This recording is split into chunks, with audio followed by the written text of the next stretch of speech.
Hello and welcome. My name is Terry Meir. I'll be your host today. We here at Sustainable Kashi are proud to provide these free classes every week to help connect us and our ecosystem. Feel free to learn more about our project at sustainablekashi.com. Today, we're really excited because we're talking about Bitcoin. And if you have any questions, please type them in the chat box, and we're going to make sure we get all your questions answered. We're really excited because we have Shad Qudsi with us. And Shad is passionate about Bitcoin and permaculture and is a true believer in personal responsibility. He's had over 15 years of permaculture experience and has developed Adelan Organics into a profitable permaculture farm in Western Guatemala.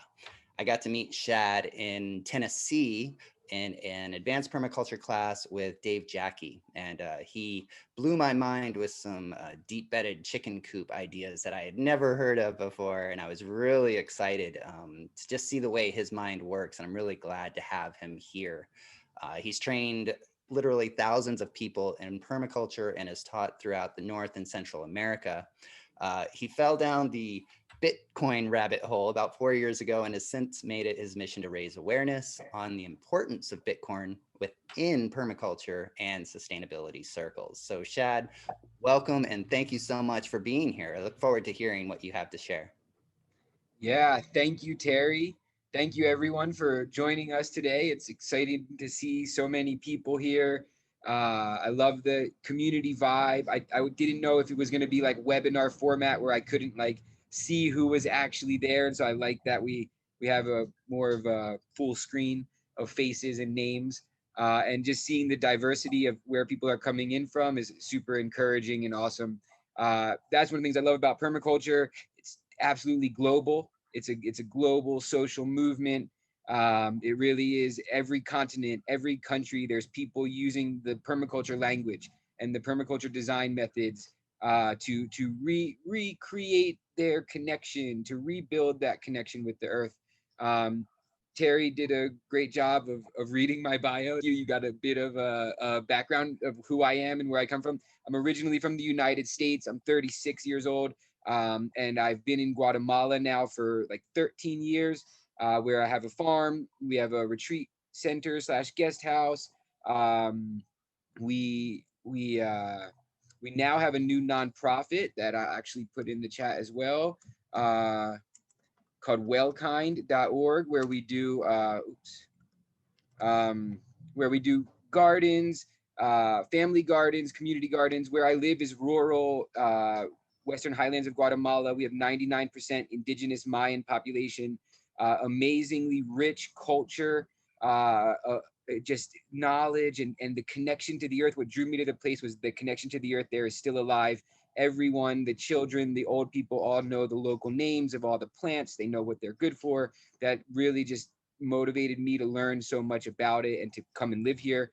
But there is a lot of poverty. There's a lot of challenges. And so we are working with kind of food security, nutrition, reforestation, environmental awareness, and things like that. So it's really great to be able to give back to this community that's nourished me so much. But I did not come to talk too much about that. I want to talk about Bitcoin. And so, yeah, I fell down the Bitcoin rabbit hole, kind of the tail end of 2016, really just started to learn about it. To be fully honest, when I first found out about it, there was this like little voice in me that's like, oh, you could like make some money, so there was this like, a bit of this greed that was being fed and this sort of speculative, almost like lottery gambling sort of thing. And there is a trajectory with the cryptocurrency space, which I try not to say that. I try to only talk about Bitcoin. But there's this trajectory where someone will first hear about Bitcoin, and then they start to dabble, and you end up finding out all these other coins, all these other currencies that exist. And if you look, you can see there's now, I think, 5,000 or 6,000 different currencies that are out there that are all sort of trying to do different things. Some of them are really admirable in their goals, in their attempts. Some of them are based around regenerative principles. Some of them are tied to the health of a forest or to how many trees are planted. So there's all these different, I consider them sort of gimmicky approaches, some that have to do with identity or governance or voting systems to prevent like voter fraud, blah, blah, blah, all different sort of things. But the king is Bitcoin. And I think the trajectory that most people have to go through is you sort of learn about Bitcoin and then you fall into the trap of all these other coins that are like, we can do this better than Bitcoin and we can do that differently and da da da da. Then eventually you come back to Bitcoin if you stick around long enough and you realize that there's something deeper there. And so the same reason that for over a decade of my life, I've told people, plant a garden. It's going to matter. It immediately enhances your well-being, your feeling of connectedness. It's to plant a plant and watch it grow is to root for life. It reaffirms your belief in life and that things can thrive. And so there's so many benefits, but it's also hyper practical. It keeps your costs down. You can save money by eating out of your garden. You can share food with your neighbors, so you build actual connections, social connections. So this is wealth of benefits that come from planting a garden. Is the same reason I tell people to plant gardens that I tell people to buy Bitcoin, is because I care about people and I care about the well-being of the average person. I care that their future is secure, that they have what they need to have a thriving, healthy, abundant lifestyle that includes family, community. So I feel incredibly passionate about Bitcoin. Its long grown greed and speculative nature has driven me to fully understand the revolutionary concepts that Bitcoin contributes to our society. So I would love if you're in the chat and you can't put on your video, maybe just like, a yes, a kind of, or a no in the chat. And otherwise you can just do a thumb meter, like who is like fully into Bitcoin or knows about it, and like whether you have it, had it, or decided you didn't want it, but you're kind of aware of it, or like I kind of know about it, like my kid's into it or something, or I just have no interest and no desire. So like yes, kind of, no. All right, I see some people saying, or lots of like kind of average sort of thing. Yeah, like that kind of. All right, several friends have it. I'd like to know what it is for sure. Great, these are all helpful. Okay, it's helpful for me to know just a little bit of where the audience is coming from. So without waiting any longer, I want to keep my eye on time. I want to share my screen, and I would like to share with you guys a little PowerPoint that I made about permaculture and Bitcoin. All right, so permaculture and Bitcoin, and why it's imperative that land lovers love Bitcoin. This is my premise. Okay, so here we go. First, I want to talk about what money is. There's this thing I found. So part of my current motivation over the past couple of years has been to truly like become an evangelist for Bitcoin, and in the niche that I'm already kind of active in, which is permaculture and sustainability. My goal is now to try to fully land Bitcoin into permaculture education. I want it to be a facet when we talk about the different forms of capital, that there's a section on Bitcoin and how it's related to permaculture and why it is kind of grows out of the same ethics and the same design principles that permaculture promotes. But I find that part of the challenge is most of the people who are drawn to permaculture, and I know this is an incredible generalization, but most of the people that are drawn to permaculture are oftentimes in this belief that money is the root of all evil, or that things are not, like money's not so great and we want to get rid of that form of capital or minimize our dependence on it. And so I feel like I have to start with like, well, let's just talk about what money is. So we have this idea of like proto money. So proto money is like ancient money. It's like old money. It's like money that was like before like the metallurgy was around and you weren't really hammering out gold coins. So proto money might have been like a statue, like this thing in the upper right hand corner. It might be like little rings or little shells, or these are dolphins. There's these, all these dolphins appear in proto monies, which are kind of cool. But proto money was diverse and it was varied. It depended on a number of factors. What was environmentally abundant, or more importantly, what was scarce? What was some scarce good that could be used as money And as we'll see in a bit, that scarcity is an important quality of money. Proto money was low in velocity, meaning that it didn't change hands very often. It would like change hands maybe once a year sometimes. It was a way to store wealth over time, but it didn't necessarily wasn't used, say, to buy things every day. And the value that that money had accrued over time with each additional transaction that it helped to facilitate. So money is a technology of cooperation and peace. Money is not the root of all evil. To trade is human, and without trade, we have violence. Money is distinctly human, like language and writing. So I want to pause here, and I just want to go back and like look at this little statue. So like we have this statue here, and it's like, okay, we might say like, all right, you know, we go back and look at the anthropological records, we see all this stuff, and we see like this art, you know, it's called art, but oftentimes what was called art is possibly serving as this money, as this proto money. And so evolutionary biologists are always asking like, well, what's the point? Like these hunter gatherers, shouldn't they be like hunting more, or like gathering more berries? Why are they spending hundreds of hours every week or every month or every year to make these artistic forms or structures or statues and stuff? And so one of the ideas is that actually this that like proto money is distinctly human, and that if you'll see this quote is like it's a formal token of delayed reciprocal altruism. Okay, so what does that mean? It basically it's like, hey, you're altruistic to me. You did something really nice for me. You shared these berries with me. You let me go and hunt in your area, in your hunting grounds. That's altruistic. I need to repay you in some way. I feel indebted to you just because I'm an ethical person. I want to contribute something back, but maybe now's not the time that I can do that. And so the money really becomes a token of delayed reciprocal altruism. It's a way, instead of remembering to use a token, to keep track of the former altruism that someone showed me. Okay, so in that regard, you could think back to this little statue thing, you know, and you're like, all right, why would someone spend 100 hours to make this statue? Well, let's imagine two kind of completely idealistic, you know, from the limited understanding that I have of hunter-gatherer tribes, two tribes, and they're living in this area where it's like a savanna, and they're like they kind of get along, but they kind of don't, and they have these kind of rough borders and boundaries that allow them to like coexist near each other but not really step on each other's toes. Okay, well maybe the first tribe is just like starving.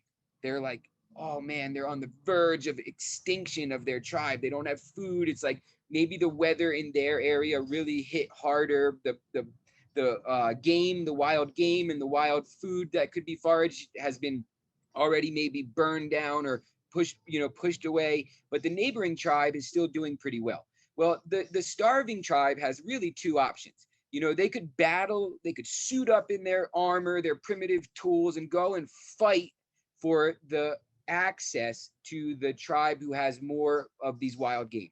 So they could fight. That's the violence. But the other option they could do is they could say, hey, I got this statue. You see this statue? And this other tribe's like, oh yeah, that's a statue.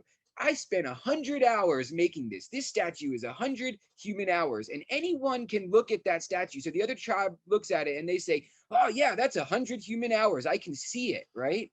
Well, what if I give you this 100 human hour statue for the right to hunt in your area for the next few months, for the next few moons, say? Well, a reasonable tribe leader would say, oh yes, like I'll take this 100-hour human statue that's now in my control, and I have more wild game than I know what to do with, so I'll let my neighbors do it. And I also know that in the future, if I fall on hard times, I can take this 100-hour statue and give it back to someone else for the right to do the same thing.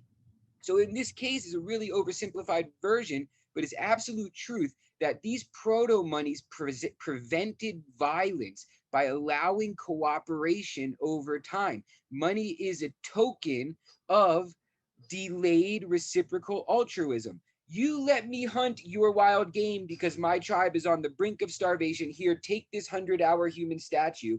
And then later, I'll accept it back when you need something. So then you go back to the question of the evolutionary biologist. Well, why would someone spend 100 hours making a statue? Well, if that could literally be the difference between your tribe starving to death or not, you will spend 100 hours making this sort of thing. So there's an amount of energy that goes into creating these proto monies that's necessary to prove that it's something scarce, that it's something that's difficult to create. It's a store of your value. When times are abundant, you have more time, you make these sorts of artistic proto monies that allow you in leaner years to trade them for the things you need. So again, I really want to drive this point home that money is a technology of cooperation, and peace is not the root of evil. It actually allows people to cooperate and prevents them from resorting to things that really, I believe, no one wants to be involved with: wars, violence, things like that. So I'm going to move on from here. I want to talk briefly about the Dunbar number. I'm curious, I kind of see some of you, especially the video people. Anyone know what the Dunbar number is? Yeah, right. Amy, Terry. Yeah, okay, a few people. So the Dunbar number basically, it says that the amount of social and emotional communications, like the number of relations that a species can maintain in their brain, in their like being, is directly related to the size of their neocortex in their brain. So you see this linear graph on the right that says basically primate neocortex size versus the social size of the social group size that they can have. So as the neocortex size gets larger, the size of the social groups that can be formed also increase, okay? And humans with the largest neocortex have the largest number of social groups, connections that they can maintain, which without any other technology is about 150 people. So in a 150 person setting, it's relatively easy and doable, possible to know everyone, to know the people's faces, to know who's the person that screwed you on the last deal, the person who's really nice, the person who doesn't take care of their garden. And you can kind of have this sort of mapping in your head of like, oh, okay, like, who's this? And there's all these things that support that with humans, for example. And it says in this little quote on the side that grooming, for example, gossiping, humor, storytelling, conversations, songs, and play in traditional human groups are ways that we maintain these emotional connections amongst the people in our social group. Here's the deal, though. Overcoming human cognitive limits to who or how many people can participate in an institution requires technological innovation. So if we want to cooperate with more people than just 150, which is our biological limitation, we need to adopt technological innovation to allow that number to expand. Now, this is another question that we could talk about separately, is like, well, do we want the Dunbar number to expand? Do we want communities bigger than 150 people? And there might be something to be said for that. Like, well, maybe we should just all reduce. But I'll share my personal belief is we're going into this sort of global world. And I think everything is so interconnected that kind of putting your head in the sand and just focusing on 150 people, maybe limiting the abundance of social connections that are out there, the exposure to culture, the ability to move plants and ideas around. Heard this great quote, if we share ideas, we don't lose it. It's like, if you share your popsicle with me, you have half a popsicle now because I ate the other half. But if you share ideas with me, like, we each have those ideas, so we don't lose it. So like this idea of like expanding our ability to cooperate with people is like really amazing. It's a really important thing. So how do we do it? Well, in the past, a lot of different things were used. Religion was a great story that allowed people to cooperate on a scale larger than 150 people. If everyone believed there's a great being in the sky that was keeping track of everything, and you knew that this person that you never met before was also believing in that great deity, then you have this level of commonality that allows you to interact and work with that person, that expands our ability to exceed the Dunbar number, to cooperate or communicate effectively with more than 150 people. Other technologies that have done this are money. Proto monies allow you to do that. You don't need to trust the other tribe to trade them a statue for hunting rights in their grounds, right? So that's money, and proto monies were a way to expand our cooperative capacities as humans beyond our biological limitations. Okay, nation states are a current dominant one. That if all Canadians can believe in the idea of Canada, and so they can cooperate on this larger scale of however many people there are in Canada, right? And so there's a technology and innovation that's the nation state and everything it stands for that allows a country to cooperate as a whole unit, to make decisions as a whole, to have a further reach. The internet is a major one. The internet brought us matchmaking. Like, you don't have to know your Uber driver to get in their car and get a ride when you need one. It's an immense scalability of our DUNBAR number, of our ability to cooperate and interact with more humans. And now Bitcoin. So this is like, so Bitcoin will blow the DUNBAR number like global. This is going to poof. Like, you can now, without having to trust anyone, without having to deal with any intermediary, you can send a farmer in Nigeria a couple of Bitcoin and get their coffee or whatever you want to do. It's like you can literally interact globally. It's borderless. It's everyone. Anyone with a smartphone can do this. So it's mind-boggling the abilities that Bitcoin does for enhanced human cooperation. And this is the thing. Remember, cooperation is what money gives us. And without cooperation, without trade, we have war, right? And so now we have Bitcoin coming along that allows us to cooperate at an even larger level. Bitcoin is a peaceful technology. Okay, what makes good money? So I'm going to start to answer this question by telling everyone a little story. What makes good money? So when the Europeans came over to the new world, quote unquote, the new world, they, all accounts, all primary historical records show that it wasn't this sort of like backwards, completely like uncivilized groups of people they were interacting with. No, they came into this rich culture, this rich connection to the environment. There were ancient food forests, there were food systems, there were water systems, there were building systems, there were religious beliefs, there were moral codes, and there was money. Okay, so in this new world, when the Europeans first came over, 1600s, there was like a beginning of these colonies on the eastern parts of the United States. They came across Native American money. Okay, and the big dominant one, there were a lot of them, but the big dominant one you see here, it's a clamshell. It's a wamp. And in fact, we still have this dialect. Has anyone ever heard 100 clams? Give me 100 clams. That's a throwback to this idea that clams used to be money. Like, this was something that it was. Now, the Iroquois on the northern east seaboard were the only tribe who had access to these clamshells. They were the only tribe who could get them. And yet historical records show that these wampum shells were found all through the New World, suggesting that trade was happening abundantly, that these things were being moved around.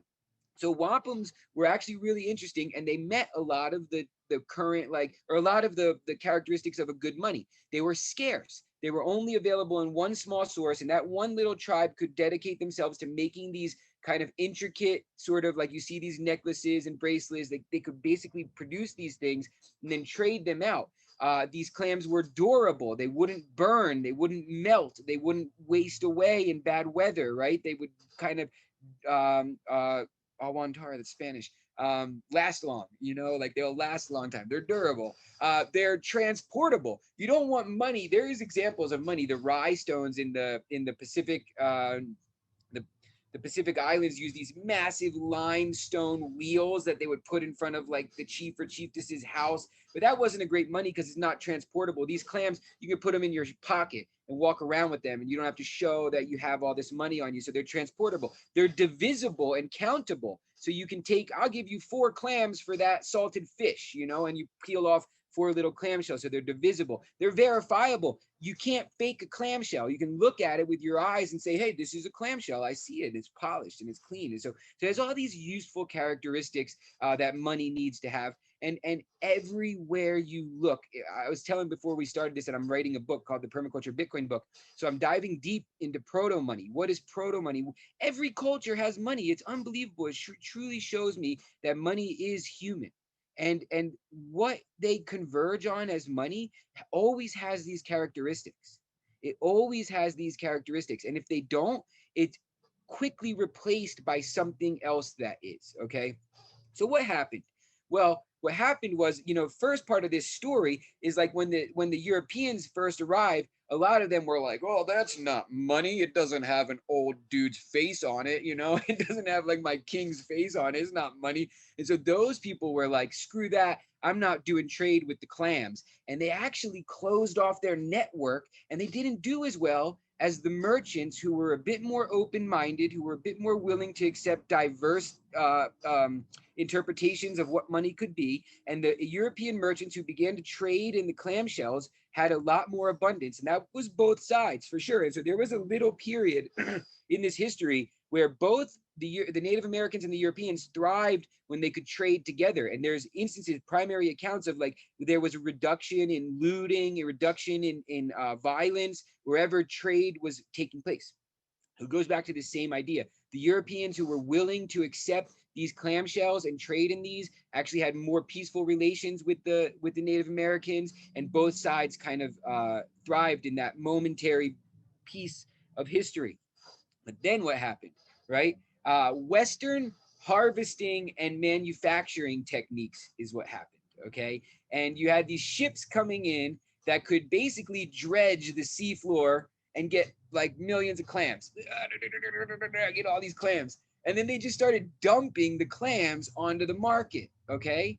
So think about this. This is a perfect story because it's happening right now. It's happening right now in front of our eyes. And I'm going to get there in a few minutes. But basically what's happening is like, oh, you have these clams. You know, so it's with such certainty that 4 clamshells buys you a salted fish and 8 of them buys you a blanket. Okay. Yeah. All right. I got it. So you're going about your trade, and then all of a sudden these ships are coming in, bringing millions and millions of clamshells and dumping them on the market. Well, before that infiltrates out, the people who dredged up the clams can buy all the blankets for 8 shells, and they can buy all the salted fish for 4 shells.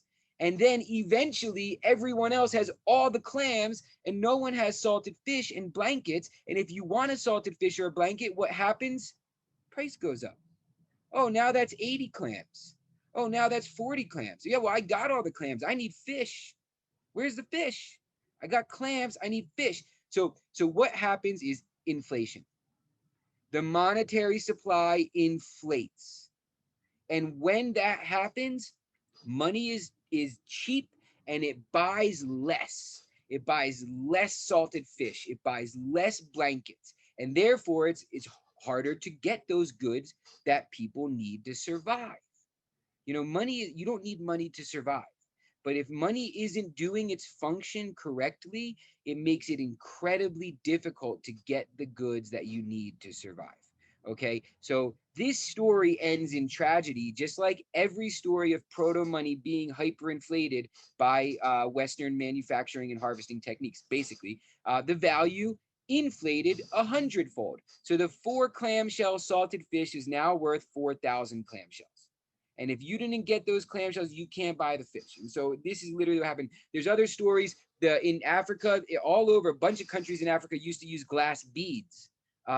They're called Venetian glass beads because they come from Venice. Well, when the Industrial Revolution happened, basically in Italy, they realized they could make these Venetian glass beads for no money, like practically nothing. And it's a tragic story. It's an awful story. They would literally use these beads that were practically worthless to them to weight down the ships, because you need weight on the ship to sail to Africa, dump them on the market, inflating the market, and literally buying slaves, buying all the resources, buying all the stuff, and sending that back to Italy. And within 10 years, the whole culture is ravished because you can't buy anything. So hyperinflation underlies a lot of tragedy in history.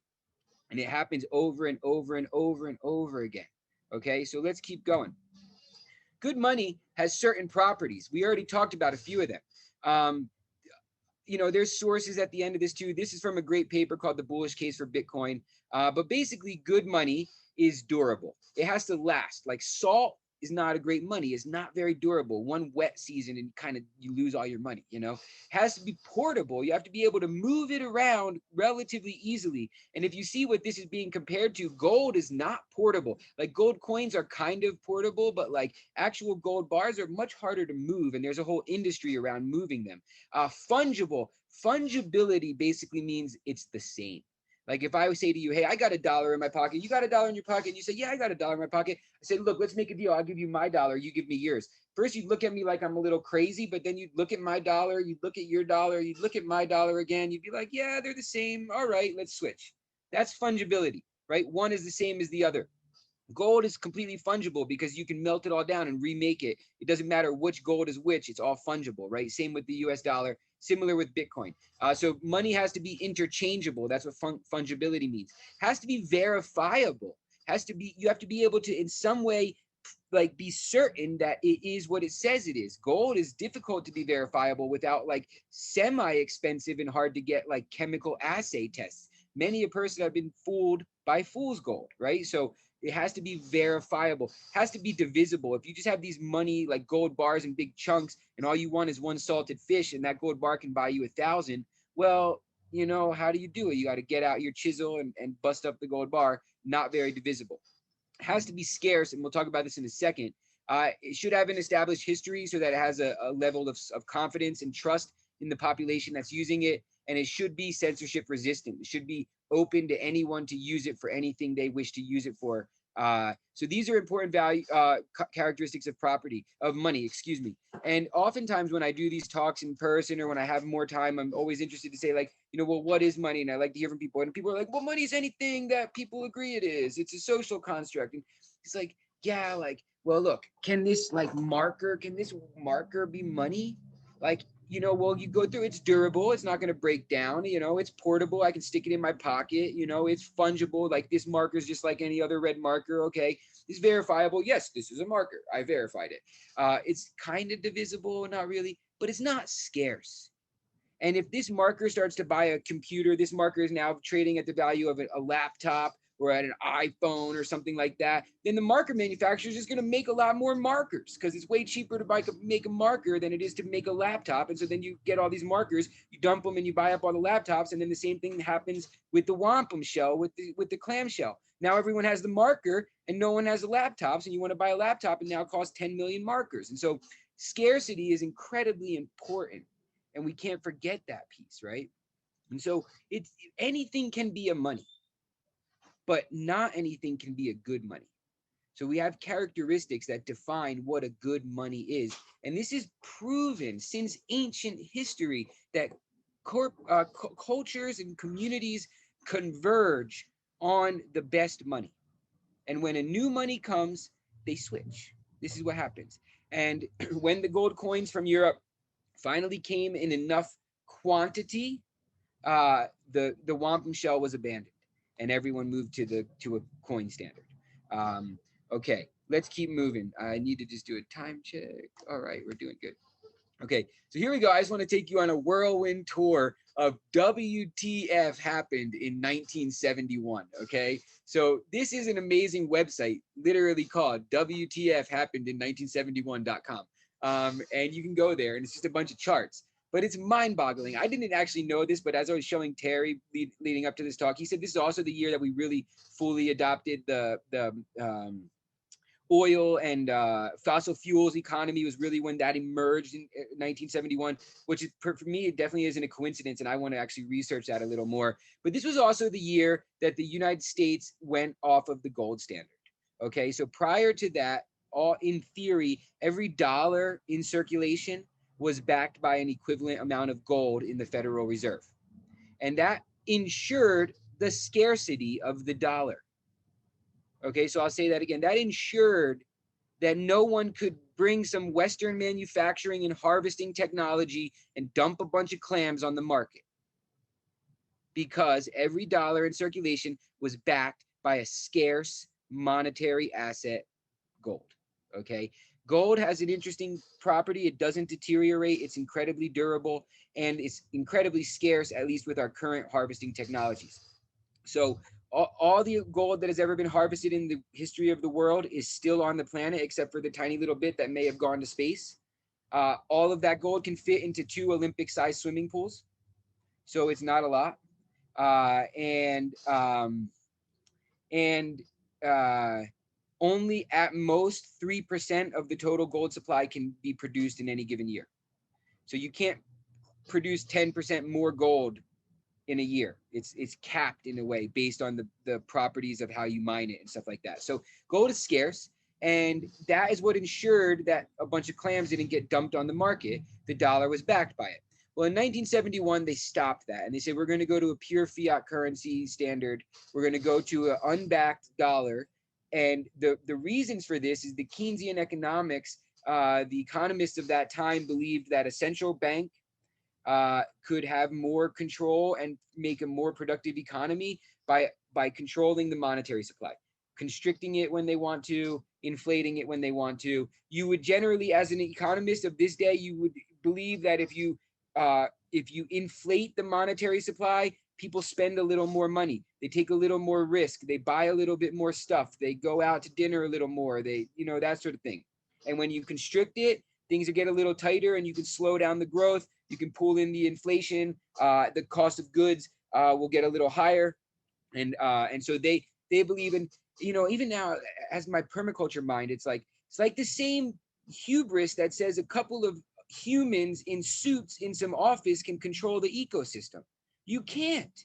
It's a pipe dream to believe that that's the most efficient system. No, the most efficient system is incredibly decentralized individuals acting with the connection to the place they're acting in, not to 8 people in a boardroom somewhere.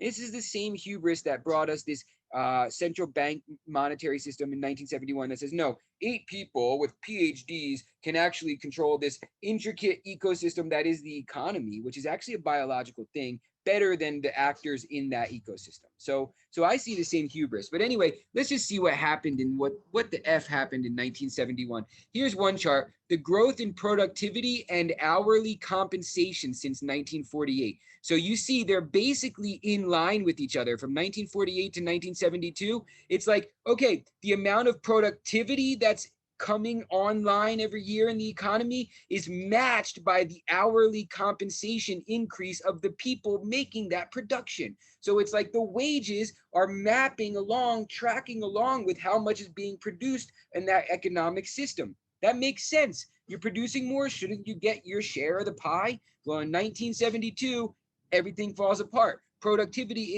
increases 250%, but compensation only goes up 15%. It's insane. It's insane. And this is exactly what we're seeing. So there's practically been no change in compensation since 1972, yet productivity has 2.5x. Wild. Okay, let's see some more. Income, here we go. So real family income between 1947 and 2016. So this is a chart on the inequality, wealth inequalities. All here is basically like everyone was kind of growing at the same rate. The 20th percentile of people, so the lower 20th percentile, the median, and the richest 95th percentile were all growing in their income more or less about the same. That's equality, okay? In 1971, everything peels apart. 20th percentile and median practically stay the same, while the 95th percentile goes up over 75%. That led to inequality. All these wealth inequalities. It's like when I hear people talk about this stuff, I in my mind, I know now it's like this is a monetary system issue. This is not like some mean corporate bankers. It's literally a failure in our monetary system. Okay, relentless 50-year decline in wages versus the share of the economy's total income. So the wages were 51% of the economy's total income. So my paycheck and the pool of people getting paid for the work they do was 50% of the total U.S. economy in 1971. And now it's 42%. This massive decline. And even though the actual economy is growing, the percentage that goes back to the working person is declining. Again, you can't make these things up. Since 1971, everything looks the same. Okay, this is a shame because my Zoom thing blocks my label of these graphs and I can't see them. How do I just want to see. Okay, consumer price index, that's what that is. Okay, so the consumer price index is similar. The only times we see little bumps in the consumer price index, what's the consumer price index?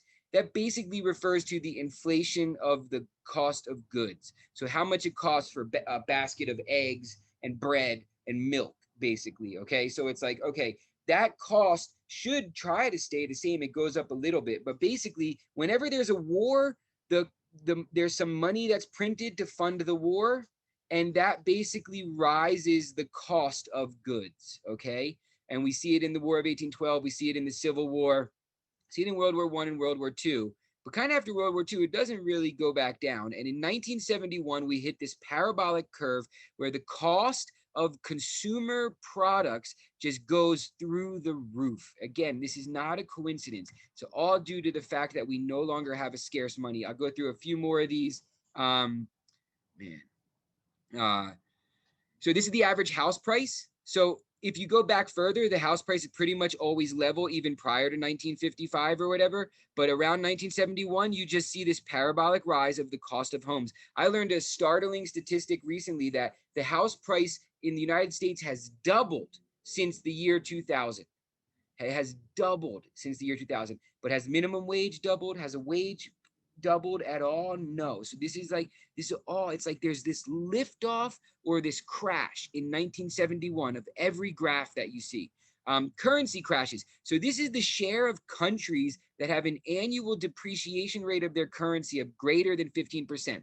There is literally nothing between 1825 and 1971, and then it just shoots up like it does go back down, but that's largely for some other reasons. But this idea that now that everything's dependent on the US dollar as the global reserve currency, we have this amazing sort of ability for currencies to crash, and that won't stop. The debt. So everyone's aware of the debt. The debt of that the US federal body has just like ballooned since 1972. It was brought back down every time before there's a war. Debt goes up because the Fed prints a bunch of money, borrows a bunch of money, then it generally gets brought back down. But in 1972, it's just a clear shot straight up. We're now at almost 200%. Well, right now we're at like 100. We're over 100% actually since COVID. And then just a few more. This one I think is just great. You know, in 1971, you could work 30 hours and buy yourself a share in the S&P 500. Okay, so 30 hours a week, you work 30 hours, you can buy yourself a share in the global economy, basically in the 500 most powerful companies. Okay, maybe you don't want to, fine. But now you have to work 120 hours to buy the same share in the S&P 500 stock. So this is just showing you that assets, the cost of houses, the cost of bread and milk, the cost of S&P 500 shares are all going up since 1971, but the wage stays the same. Savings rate. Okay, savings rate was generally on an incline, an increase until 1971, where it just dropped. Yeah. So here we go. I'm going to go back to my slides. Keep an eye on my time. I have about 15 minutes, which is perfect. So here we are. We have now covered some things. We have now basically seen that money is human. That money is a tool of cooperation and peace. It's a peaceful technology.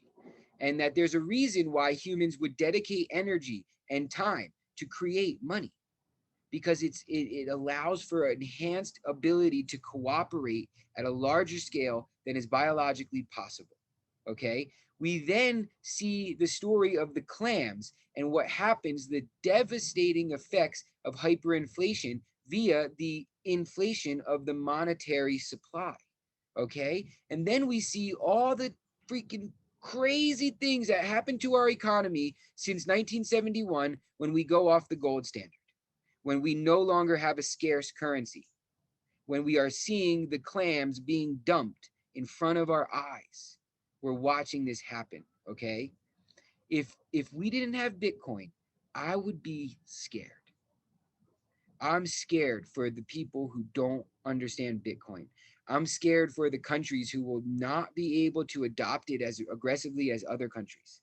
I'm scared of hyperinflation. Hyperinflation led to the Holocaust.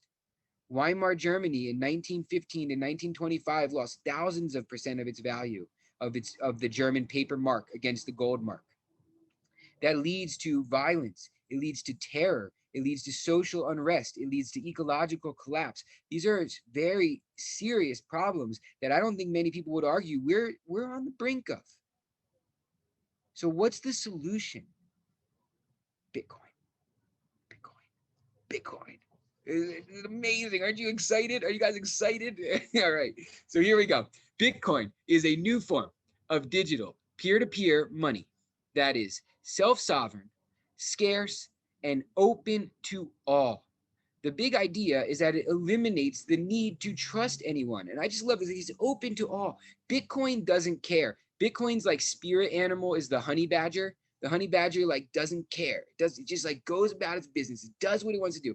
Bitcoin doesn't care who you are. It doesn't care if you're in Afghanistan. It doesn't care if you're in the sub-Saharan Africa desert. It doesn't care if you're in Canada. It doesn't care what you do for a living. It doesn't care what you believe, the color of your skin, the race, the belief of your religious background. It doesn't care about it. It is a tool for anyone and everyone globally to use. It is the literal epitome of democratic money. Okay, biblically is a publicly available distributed ledger that allows for peer-to-peer transactions without trusted third parties. We thankfully, I imagine where most of us are coming from, probably don't have to currently, maybe in your past you did have to worry about censorship from a financial institution, but that's becoming more and more. Like I have a lot of friends who are doing things that I believe are ethically amazing on Facebook and they're getting censored. They're getting like shadow banned and things like this is actually like happening. So if you have to rely on the Bank of America or the PayPal to say that what you're doing is okay, and so yes, I give you permission to transact, you have to trust these corporations. A big aha moment for me was during the pipeline activism, you know, where people were fighting against the pipeline that was going through the native lands in South Dakota, I think, North Dakota. It was a bunch of states. Anyway, I realized that Bank of America was a major funder and investor in this pipeline, and that's where my money was. And it's like, well, at what point are they going? You know, first off, I don't want to support them. Period. Okay. But second off, at what point are they going to see that I don't agree with that and then decide to freeze my money? Right. So there's a lot of things, and this is actually real serious. If you talk to someone who lived in Greece, for example, when there was a financial meltdown, you could only withdraw 2,000 euros a day. So if you had to flee the country, there's lines going out the bank. You can't get your money. You don't actually own your money. So Bitcoin solves all this. You can send it to anyone, anywhere without having to trust or depend on someone agreeing that you're not some crazy person or some terrorist or whatever they want to call you that day. Okay? Let's look a little bit at the history of Bitcoin. On October 31st, 2008, Satoshi Nakamoto publishes the Bitcoin white paper. Satoshi Nakamoto, he, she, they, it, no one knows who Satoshi Nakamoto is, okay? But anonymously, he published a Bitcoin. I'll just refer to him as a he because this person selected a common male Japanese name, Satoshi Nakamoto. So I will refer to it as a him, but it definitely could be a her. It definitely could be a they. It could be the CIA. I don't know, but whatever. We're going to call it a him. In 2009, January 2009, the first Bitcoins were minted. The second user joined the network a bit after that. And on May 22nd, 2010, 2 pizzas were sold for 10,000 Bitcoin. Okay, so that was the first time that people had a price point to Bitcoin. At that point, if you took the price of those 2 pizzas, $22, for example, $22, you divide $22 by 10,000 Bitcoin, it gives you a price point for how much a Bitcoin is worth. Okay, in December 12th, 2010, Satoshi Nakamoto disappears off the face of the planet. No one knows where they went, who it was. No one knows. Okay. And in the past decade, we've seen wild price volatilities, loads of scams, tons of tech improvement. We had civil war, which I won't get into, but that's when like the Bitcoin code, which is all open source and publicly available, gets forked, and someone tries to attack the main Bitcoin node by making a separate Bitcoin network that's supposedly better. So that's a civil war. Bitcoin dies, according to the media, every day. Thousands of new cryptos bloom, but Bitcoin is regularly and consistently resilient to all these attacks. This is from a year or two ago. So these numbers are outdated. The market cap is no longer 150 billion. The market cap is now $1 trillion market cap.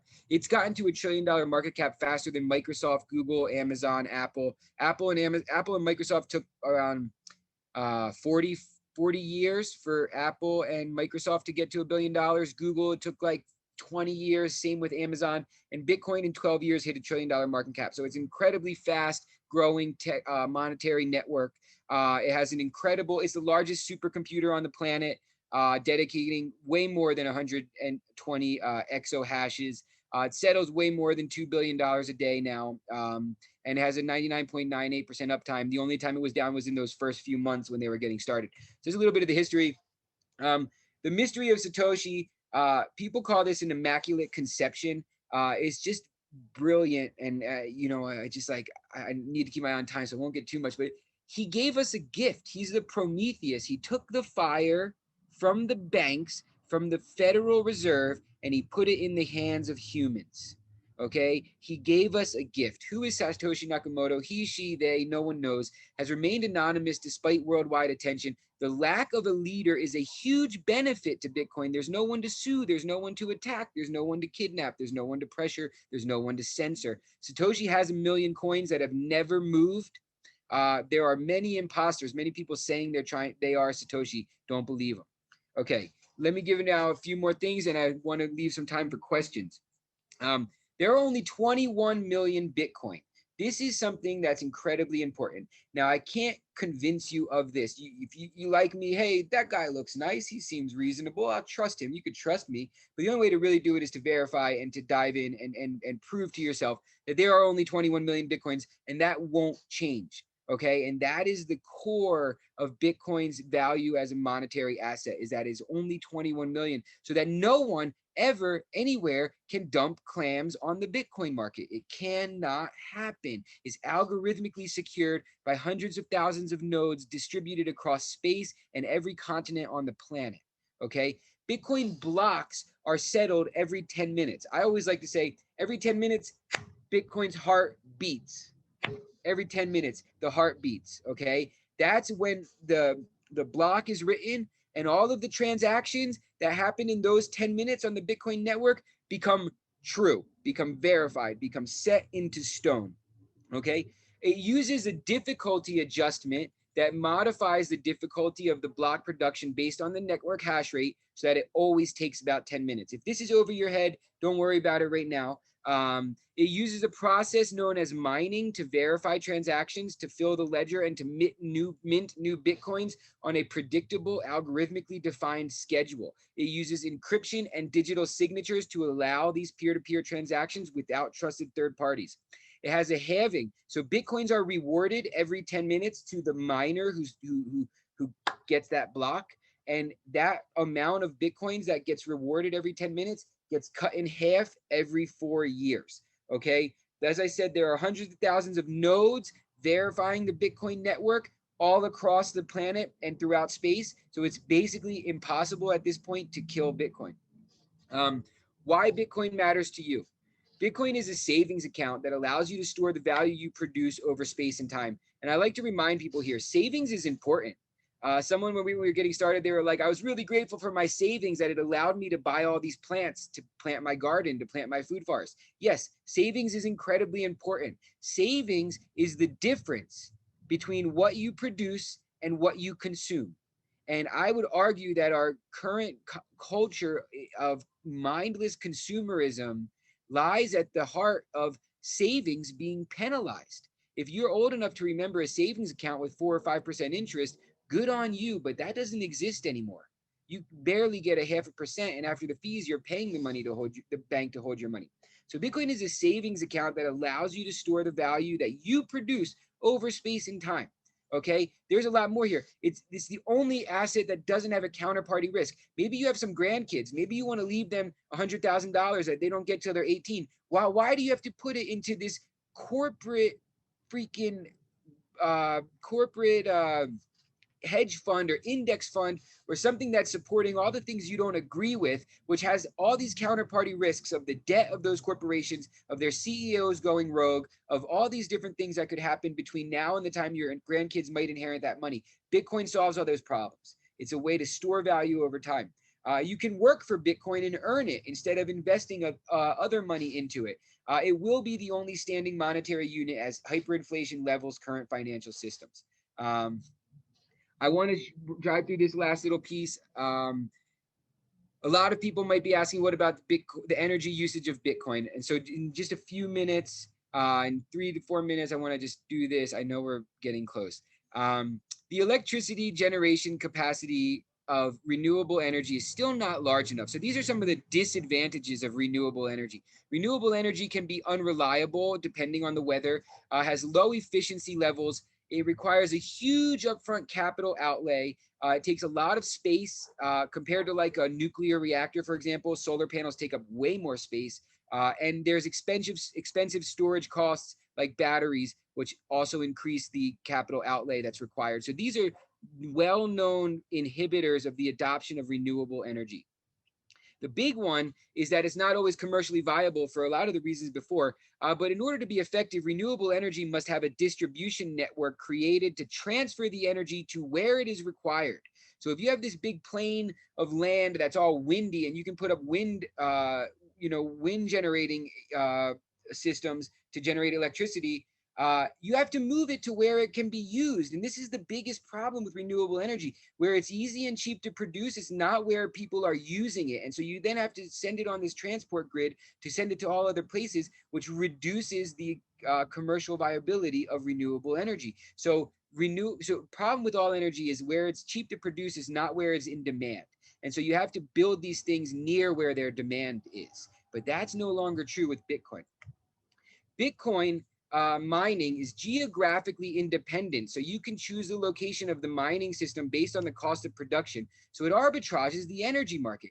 Cheap energy is cheap because it does not match the demand, i.e. more energy is produced than can be consumed in that area. So you cannot move energy without massive distribution networks, and you can't turn off green energy. So if you have a wind thing producing all this stuff and your batteries are full to capacity, you're creating waste. And so what's happening is Bitcoin is the environmental subsidy for green energy production. It's decentralized, it's small scale, and it's waste free. Combining mining with renewable energy productions allows many plants to pay themselves off incredibly fast compared to plants that don't mine. So you can have a micro energy plant producing renewable energy, and whenever the energy is not in demand, you store it in Bitcoin via mining. It makes everything around the economics of small energy, renewable energy production systems completely changed. Okay, Bitcoin is driving the decentralization of energy production. It's very, very permaculture-esque.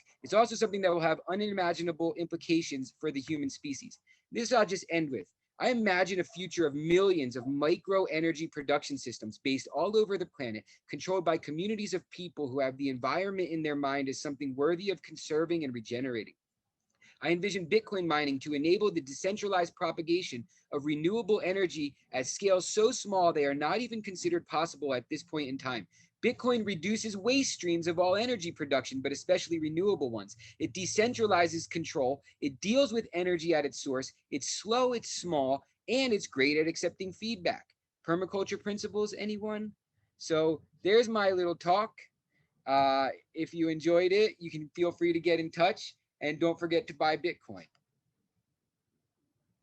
Wow. Shad, you are a genius. I miss talking to you.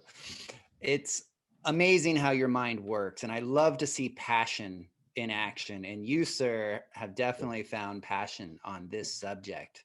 And I really appreciate how it's not an approach of you can make money on Bitcoin, but you've taken the ethical, the ecological, the social, and basically the peacemaking approach of why this currency makes sense in a permaculture and social manner. Thank you very much for your time and sharing that with us. Thank you, everybody. Oh, absolutely.